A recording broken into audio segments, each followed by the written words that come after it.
Muy buenas tardes, mi nombre es Melchizedek y voy a hablar un poco sobre la idea acerca de los elementos profundos en el espacio. Como bien sabemos, para analizar el capitalismo es necesario el estudio de Marx y encontramos que en la filosofía de la miseria propone que las relaciones de producción van a coincidir con los modos de producción. En el siglo XVI dominaba la incertidumbre y el esoterismo, un poco parecido a lo que ocurre ahora. Los muertos, desafortunadamente, pues eran muchos, ¿no? También.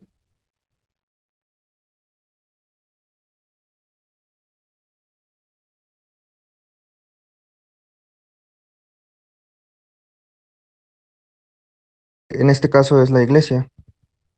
La enfermedad es concebida como un castigo divino.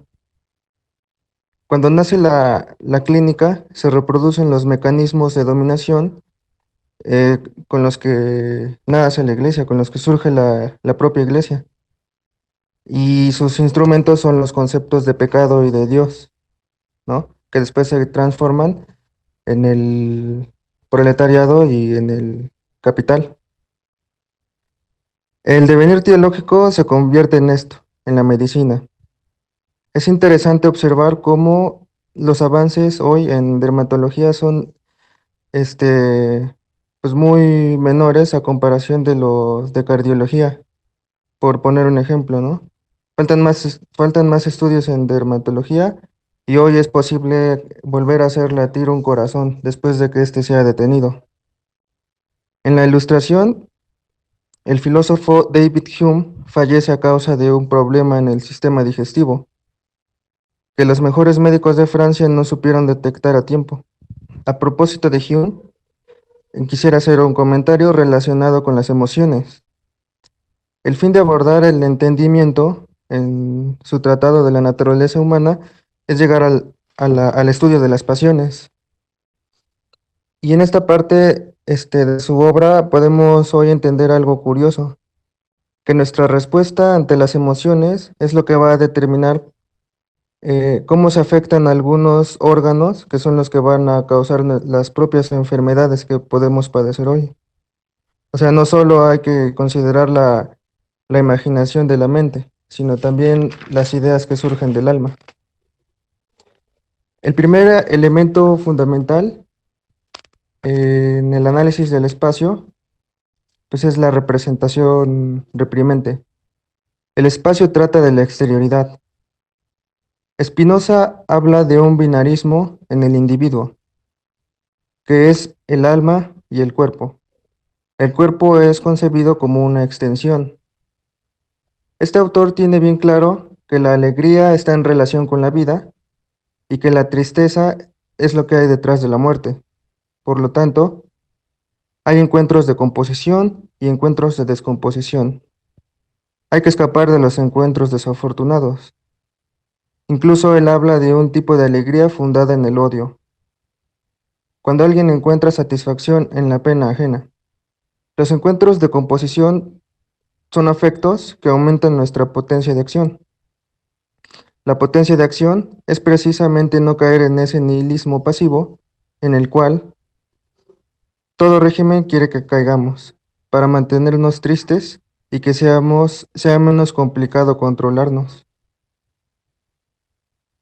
El siglo XVII es el siglo de las matemáticas, es decir, acá todo está en función de la luz. Incluso se puede obtener oscuridad por medio de la luz. Sin los aportes en matemáticas de Spinoza, no habrían sido posibles los avances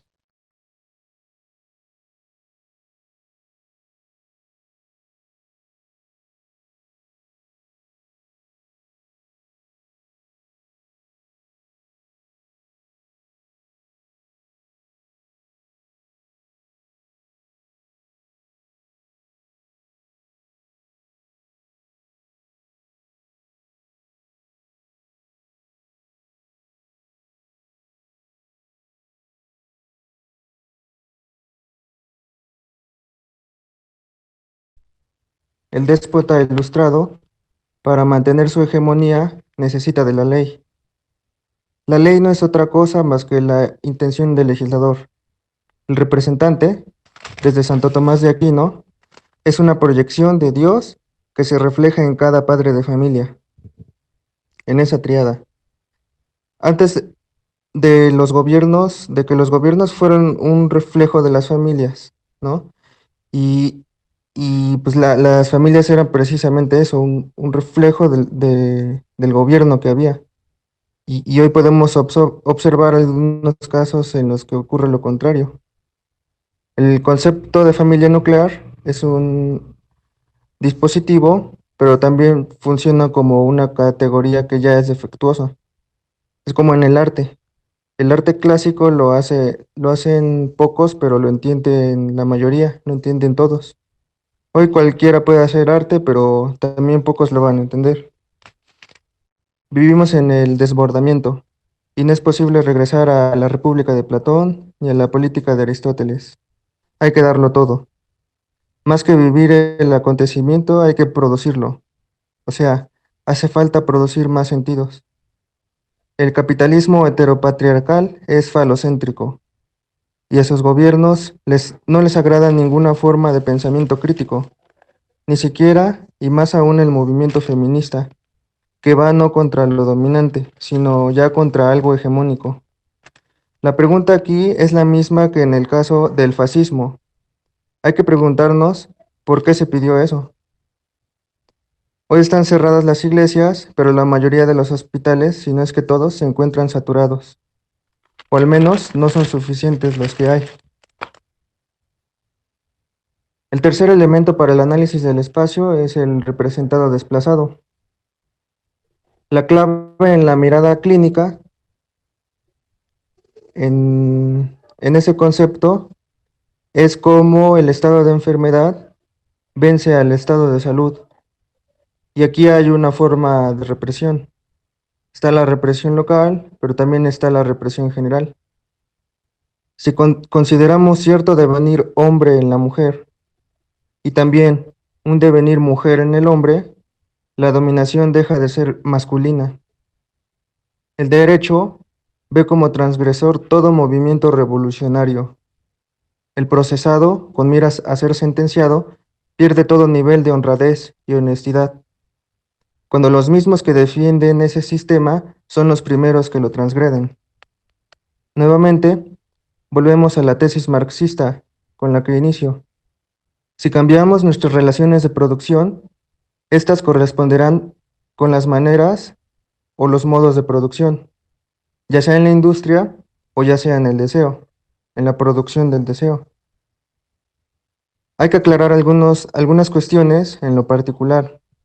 Si realmente vivimos en una nación de renacimiento, en México, o en un espacio que ya pasó del barroco a lo post, y en lo general, replantear quién construye el relato hegemónico de lo político, o si en verdad no es posible hablar de relación internacional alguna posible, ya que no hay un poder por encima del poder establecido.